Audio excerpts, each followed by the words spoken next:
Hello, and welcome to another episode of Crossing Bridges Talk Show. I'm your host, Larry Montgomery Sr. This is my co host, Will. Will, introduce yourself. Good afternoon, everyone. I'm William Montgomery, and it's a pleasure to be here. Yes.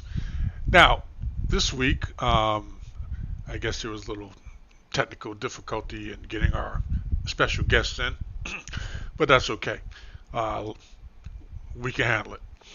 So, we're going to talk about leadership, but we want to talk about it from the perspective of a father leading his family, if you will. Um, we talk about fatherlessness. So if you don't have a father in your life, where are you going to learn about leadership other than, you know, other people that may come into your life or watching other people in their leadership role? It's easy to watch somebody do some things and try to glean, from behind why they did this and why they did that type of thing. It's another thing to get an understanding of what it means to be a leader. And then as you watch other people in their leadership roles, understand why they make certain decisions, why they make good decisions, why they make bad decisions, or whatever. So as when your opportunity comes, you can step up and feel comfortable with, okay, this is kind of how it's supposed to work, and this is, what may go right, what may go wrong type of thing, how you handle it. So let me jump right into it. I have a little, how you put it, article I want to read from. I've actually found this on Facebook, which is an excellent source for information, as you know. Just because it's on the internet, it must be true, right? Oh, it No. has entertainment value. But anyway, this is one perspective. Six leadership principles to learn from an eagle. Number one, eagles fly alone and at high altitudes. They don't fly with sparrows, ravens, and other small birds, meaning stay away from narrow-minded people, those that bring you down. Eagles fly with eagles. Keep good company. And so as a father, you need to understand, or you want to understand that the people that you associate with, your children see you with them, you know, and you as an individual probably glean from those people certain traits and habits and things like that. And so you bring that home. So yeah, it's okay to feel that, listen, for me, I go down to the basketball court and I'm hanging out and I'm playing with my friends or whatever, and we socializing and, doing what men do and talk about things like that. When you come home, you got to put on a different hat because the way you socialize at home really should be different from how you socialize outside the home. Okay? Because you have little children or growing children, young adults, however you want to put it, and they glean from you what they hear and what they see of you, you know. And so, yeah, today I'm the chef, tomorrow I'm the server. I have to know which hat I'm wearing at the time that I'm standing in front of which crowd. All right, I don't want to mix the two. People do it. It's a skill that you learn, but when you're dealing with children, you need to also let them understand. Today I'm wearing this hat or that hat, and this is why. Okay, because you confuse them. But as a leader, again, as I just said from an Eagles perspective, you want to associate with people who are leaders, people who you can respect and feel comfortable that your children will respect that type of a person or those accomplishments that they made, however you want to put it, as a role model. Put it that way. I mean, you hang out with people who like to box, they probably have a violent, you know, shade here. You may or may not want to have that, bring that into the household where your children see that, well, you're overly aggressive because, this is the kind of guys I hang out with. We type of thing is that's probably not going to be socially acceptable when they get out into kindergarten or sixth grade or whatever. Let me go on. Number two, eagles have an accurate vision. They have the ability to focus on something as far as 5 kilometers away. No matter the obstacles, the eagle will not move his focus from the prey until he grabs it. Meaning, have a vision and remain focused no matter what the obstacles, and you will succeed. And so this translates into when you're dealing with your children and the household, even your wife, is to, you know, try to keep things on point. I'm not saying beat people to death, you know, march, march like I march type of thing, but understand where you're going. Like you're driving somewhere. You want to stay in your lane. You want to stay in the direction that you're supposed to go and not be willy nilly and all over the road type of a thing, because that gives people a sense of comfort and a sense of trust, and they feel that they can rely on your word. You're saying one thing today, you're saying something else tomorrow. It's like, well, which hat you got on today, Dad? Let me go on here. Number three, eagles do not eat dead things. They feed only on fresh prey, meaning do not rely on your past successes. Keep looking for new frontiers to conquer. Leave your past where it belongs and in the past. And so, with that, I would say we have all had our glory days. I slam dunked on Dr. J back in 1969, June 3rd at 4 o'clock in the afternoon, Campbell Park. Now, that may or may not be true in reality, but in my mind, that's what I'm thinking.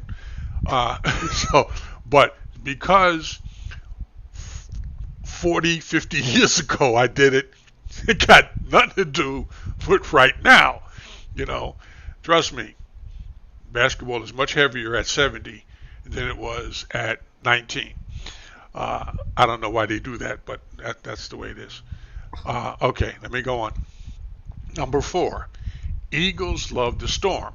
Now, should be interesting. Well, I want you to chime in here. When clouds gather, the eagle gets excited. The eagle uses the storm's wind to lift itself higher. Once it finds the wind of the storm, the eagle uses the raging storm to lift itself above the clouds. This gives the eagle an opportunity to glide and rest its wings. In the meantime, all the other birds hide in the bushes and leaves of the tree. So what do we mean? Face your challenges head on, knowing that these will make you emerge stronger and better than you were. We can use the storms of life to rise to greater heights. Achievers are not afraid to rise to greater heights. Achievers are not afraid of challenges. Rather, they relish them and use them profitably. Now, Will, did you have a comment, or should I just continue to ramble on? Well, I mean, it's a good analogy because it's somewhat inspirational to I mean, for anybody, is for a father, for a mother, for a child, just to have that knowledge that you can use the storm, so to speak, out there and grow stronger from it. You learn from your mistakes. Uh, it's important not to be scared to make a mistake. You try something, it don't work. Okay, you just learn how to not do something, you know, and you keep working on your goal. If you want to be a professional basketball player, you go out there, you miss your first 10 shots. Do you give up? No, you keep trying. Do you make one? You're trying to make 10 in a row. You keep trying until you make 10 in a row. It just makes you stronger. Sometimes you have to practice things. But yes, you want to come to the table with an understanding. I mean, if you come to the table and you got no clue, then admit it to yourself and admit it to the situation that you're facing. I don't have a clue. But as the father, as the leader of the household, this is something, whatever the situation is, I got to face. I can't just push it off on my wife to do it. I can't push it off on Junior to do it, or Will. I have to face it. And so, not everything is easy. You don't really know everything all the time, but you have resources. Sometimes, pick up the phone, call your dad, call your mom, call your uncle, you know, speak to the neighbor, you know, something. Because, things are going to come across your plate every day. Not everything's, a major catastrophe, but some things you need to face because they can become major catastrophes because you didn't face it. For Mm-hmm. example, here's one that I think everybody can appreciate is your credit rating. Mm-hmm. You know, credit in this society is very important. You may not know how important it is to you until you find yourself facing a situation where you need to borrow money for something and you can't because your history is so bad.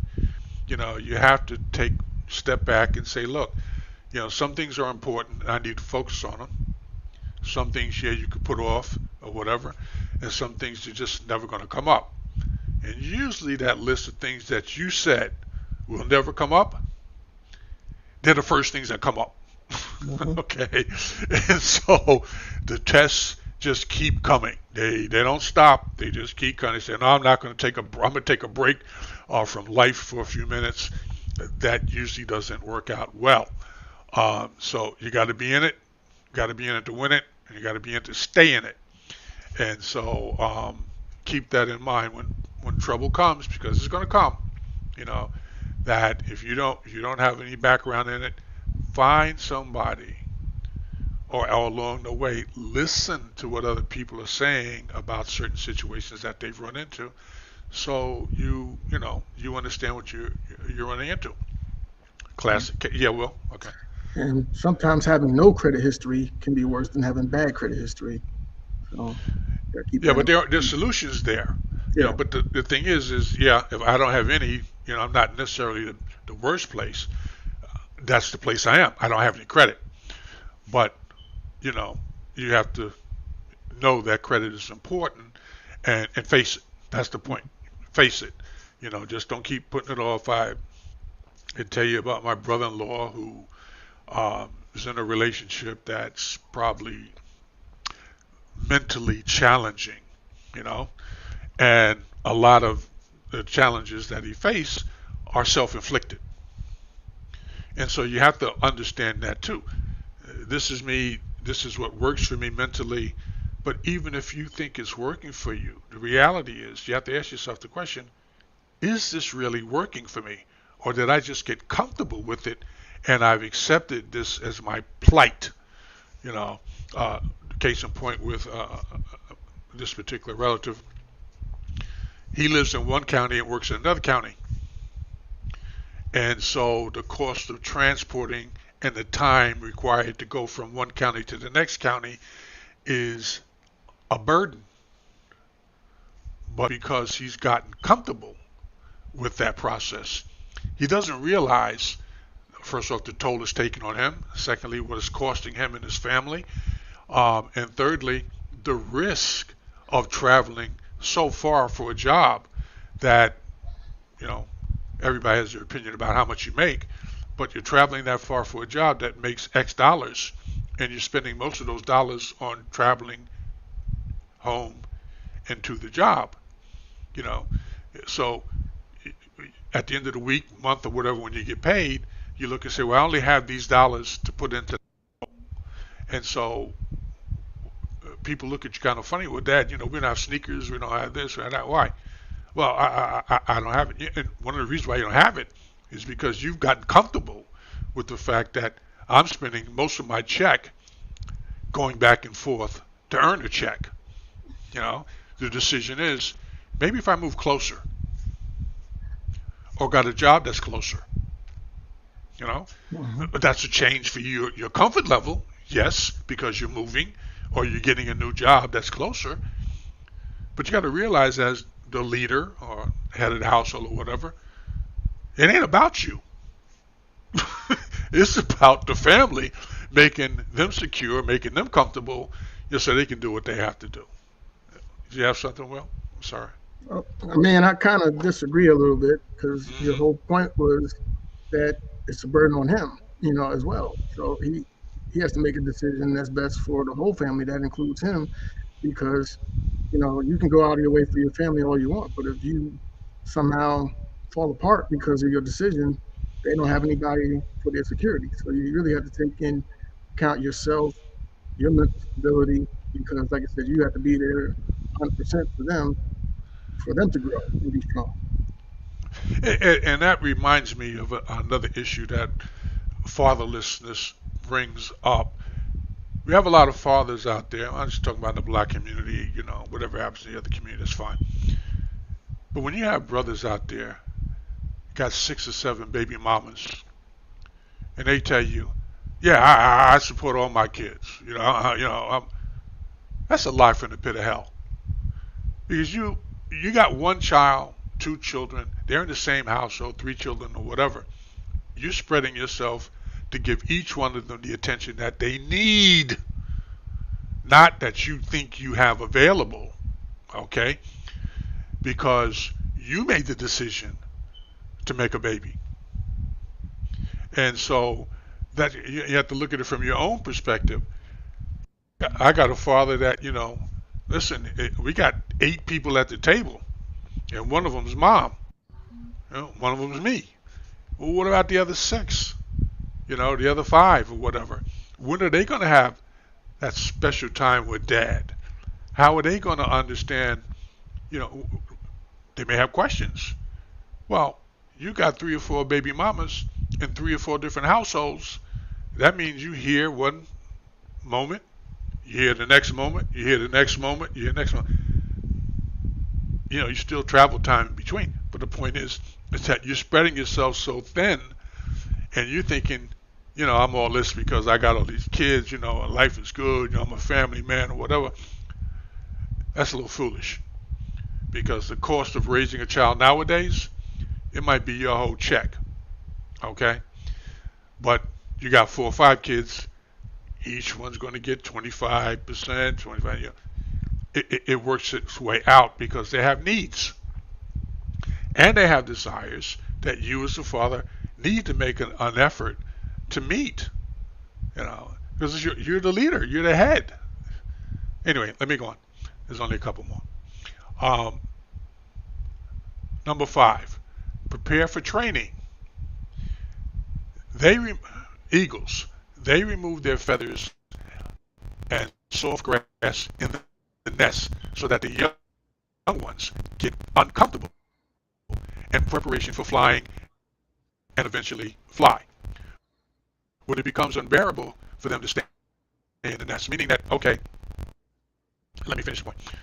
Leave your comfort zone. There is no growth there. If I coddle my children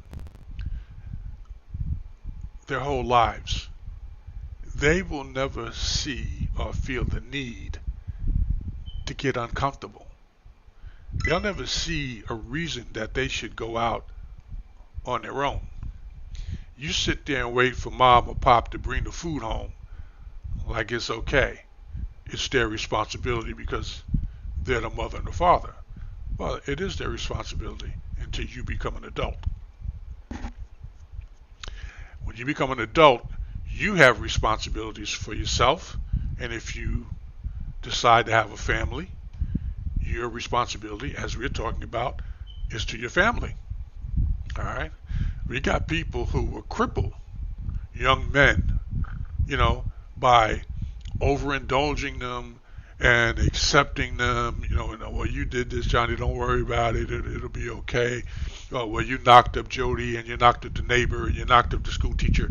It's okay. You got 3 baby mamas. Don't worry about it. God loves you. Yeah, He loves you. You still got a responsibility to take care of them. You know, oh well, my baby mama, she got a job. She makes more money than me. So that means you don't put anything on the table, and your child learns what from the father. Well, I'll do anything. The wife will do it all. See what I'm saying? Hmm. Last point. Let's see. Or was that the last one? Number 6. When the eagle grows old, which is something that we all will do if we continue, as long as we continue to live, his feathers become weak and cannot take him as fast or as high as they should. This makes him weak and could make him can lead to his death. So he retires to a place far away in the mountains. While there, he plucks out the weak feathers on his body and breaks its own beak and claws against the rocks until he is completely bare. A very bloody and painful process. Then he stays in this hiding place until he has grown new feathers, a new beak, and claws. And then he comes out flying higher than before. And this means when we occasionally need to shed off old habits, no matter how difficult, things that burden us or add no value to our lives, so we should let them go. Um, and basically, I mean, look, there was a time when, I could run, full court, you know, 2, 3 days a week, everything was good. Then, you know, I couldn't, but hard-headed, you know, keep out there, and that's fine to a certain point, because what happens? Sooner or later, there's a breakdown. You have a problem. Me, you know, knees went bad, back went bad, and so now I have to suffer with bad knees and a bad back because I didn't think about, well, this point in time, these things are good. It's fine. I can do this. But there's going to come a point in time where, no, you can't do it anymore. And you have to understand that and accept that. We all grow older, and that means that we're not going to be able to do a lot of things we used to do. And so, to be a good leader, understand what it is you bring to the table, and so as people understand, for example, some people are founders. They start stuff. They're good at that. But then as it gets going, they get bored or they don't really understand what to do next. Just like as a father, you know, when the kid is little, oh, you can hug them and play with them all like that. But eventually they get to the point where you can't lift them. So what do? In order to enjoy the company, you got to come up with, different things that you can do to enjoy the company. And then eventually they become adults. And the conversation changes. Because when Dad used to sit there and tell me stories, now I have stories to talk about. And I'm more appreciative that Dad now listens to my stories. He may add value from time to time, but the point is there's a time for talking, there's a time for listening. And we talk about growth. This whole process, as the child grows, you as a father have to grow too. And I'm not going to give you the excuse, well, technology is, so much more advanced or whatever. My parents used to say that, yeah, when we had a black and white TV. Then we got color. Oh, color. Oh my God. Yeah. Now we have live streaming. Oh, okay. I can't be stuck on black and white now that life has moved forward. I got to be willing and ready to start thinking ahead, learn as I continue to grow. Okay. Well, Yeah, I mean, that's important because, like I said, time doesn't stop for anybody. So as long as we're here, we have opportunity to learn and get better, to grow and become stronger. I will say, with your the eagle analogy with the pulling the feathers and destroying the beak, whatever, getting rid of old habits and stuff like that. I'd also like to point out that once that eagle did that, it allowed itself to heal before it started going back out there to do the things that it can now do. Some people in the injured state, they don't allow themselves to heal. They'll go out there and, and make things worse, even though it's, like I had to have surgery on my knees when I was in the military playing basketball. I had a ruptured patella tendon. Okay, so year recovery. The military, they're like, hey, you know what? Yeah, we want you to come out here and run. I'm like, got this little piece of paper from the doctor saying it takes a year for me to recover. It's only been like 3 months. Yeah, I'm gonna listen to the doctor. And I mean, there's a reason why they have doctors and they give advice, and you follow the advice of your doctor and you keep that paperwork. Gotta have that paperwork because without that paperwork, I would have been out there running, tearing up my legs, and I'd probably be having a whole lot of medical issues with my legs, at this point in time. But and I know one of the reasons why I learned that was because I knew a gentleman who did that. He was hard. Well, he was, as we call, gung ho, highly motivated, and he tore up both his knees, and then he couldn't do what he used to do. And it's like I can't. I don't. To me, that doesn't make sense. I mean, you do have a desire, you have a passion, you want to be the best that you can be, but if you're not allowing yourself to heal when you need to heal, then eventually you're just taken away from you're pretty much borrowing on your future. Like the time that you would have to do these things in the future, you're saying, okay, I'm gonna throw those to the side because I want to use that time now. And yeah, it's a terrible trade-off. You want to take that time to heal up so that you can live a long, healthy life.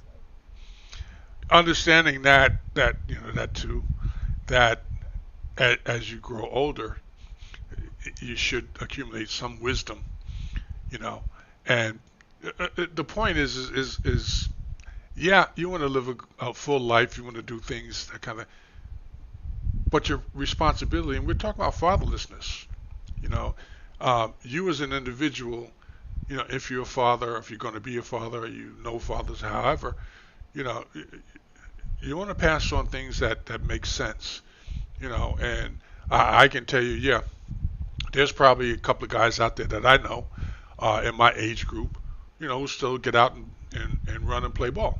I understand that, but for me, I've moved past that. I understand that, and it's not a problem sitting on the bench, and watching, or in the bleachers and watching, or even listening on the radio from the parking lot about what everybody's doing on the court. Mm. But the point I want to make is that, as a father, you understand that there are you're going to grow, whether you come kicking or screaming, or if you're just anxious and want to get there.